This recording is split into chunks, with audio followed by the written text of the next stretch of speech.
Lots of people are going to church today throughout our country for various reasons. We certainly want to remember and pray for our brothers and sisters on the East Coast.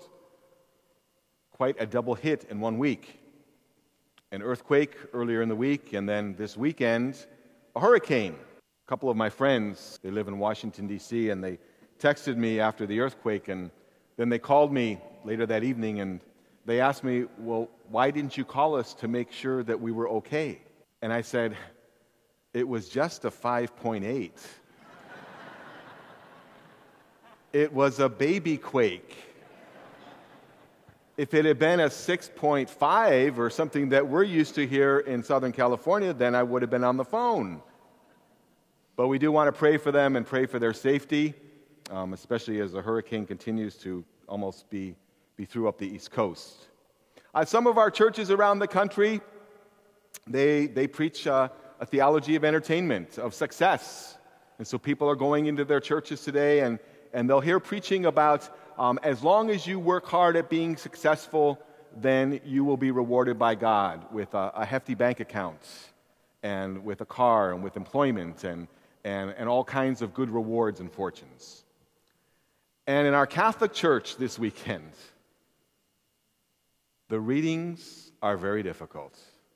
It doesn't get any more difficult than to hear the words of Jeremiah, "You duped me," the words of St. Paul, "Be transformed," and the words of Christ, "Deny yourself, take up a cross, and follow me." 3 very difficult readings, but our ultimate purpose in life and in coming here on Sunday is union with God. The heart's desire, no matter what our circumstances may be in life, is to be united with God. And so today, through our scriptures, we discover one of the greatest truths about God. God says to us through these 3 readings, growing only happens when you're dying. Growing only happens when you're dying.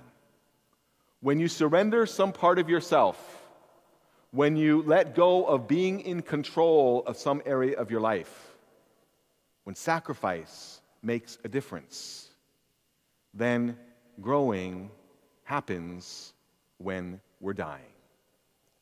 Take Jeremiah, for example.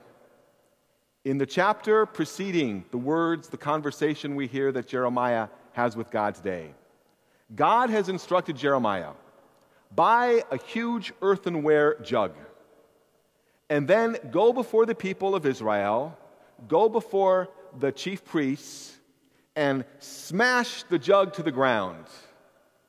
And then say to the Israelites, this is what God is going to do to Israel.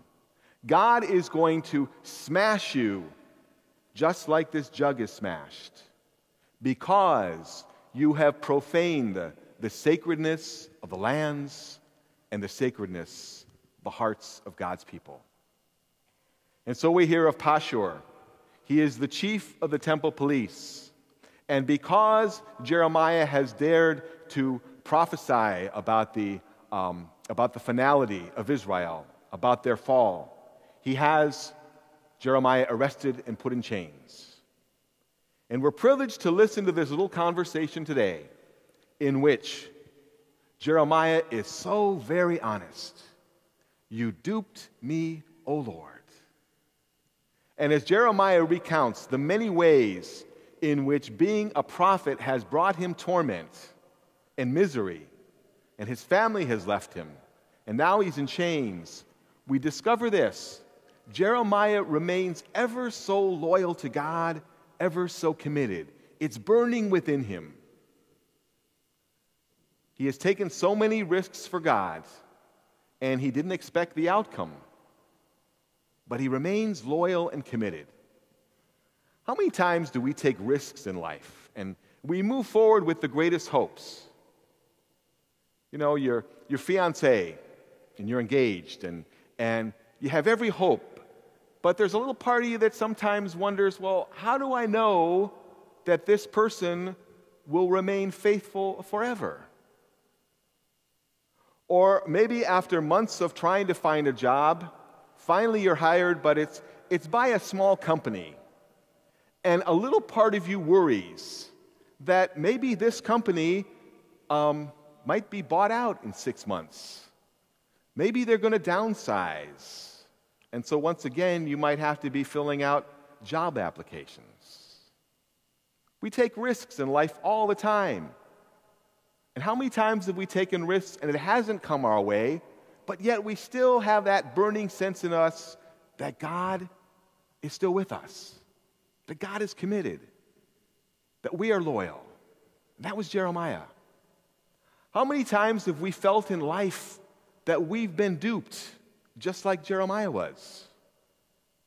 That relative or friend who died way too early. Or you're too young to have cancer and to have to start all of those radiation and chemo treatments. Or someone in the family has abandoned the family for all kinds of reasons. How many times do we say to God, Lord, the crosses that I bear are disproportionate to how good I am? Jeremiah was a good guy, but the crosses he bare was not based on how good he was. It was a part of life. And so sometimes we believe that our suffering, our crosses, are disproportionate to how good we are, and yet through all of those struggles, we still find burning within us a sense of staying close to God, of being committed to the Lord, just as Jeremiah was. Secondly, we again meet St. Peter in our gospel. And remember last week, Peter is praised because he announces that you are the Christ, the Son of God. And Jesus announces that you are Peter, you're the rock of the church. And now, just a few verses later, Jesus says to Peter, "Get behind me, Satan." You see, Peter had a vision of what Jesus should be doing. And his vision of Jesus was continue to attract all of the crowds around us. Continue to provide miracles for people. Continue to wow the people. Continue to heal. Continue to teach. And Lord, don't say anything about going to Jerusalem where you're going to suffer and die. But this is where the truth of what our God is like comes out. Jesus must be crucified, he must suffer, and he must die. All growing happens when we're dying. All growing happens when we're dying.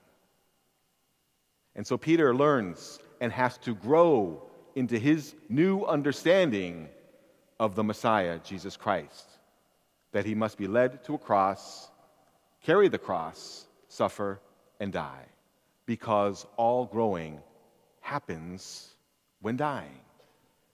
And so we're invited to look at some part of our life this Sunday. And what do you need to surrender unto the Lord?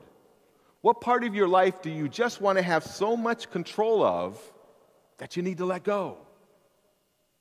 What part of you needs to have a greater union with God because you're willing to let go? Because you're willing to let go. All growing happens when we're dying.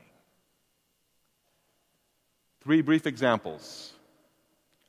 8 o'clock Mass, just an hour ago, I was privileged to present a certificate of thanksgiving to one of our ushers, Michael Carcano. Michael, since we opened on the first day of our dedication, has been the usher up here in this transept at the 8 o'clock Mass for every Sunday. Today is his 94th birthday. For 60 years, he was an usher at St. Vibianus. For 60 years, 9 years here. He drove here from Montebello every Sunday.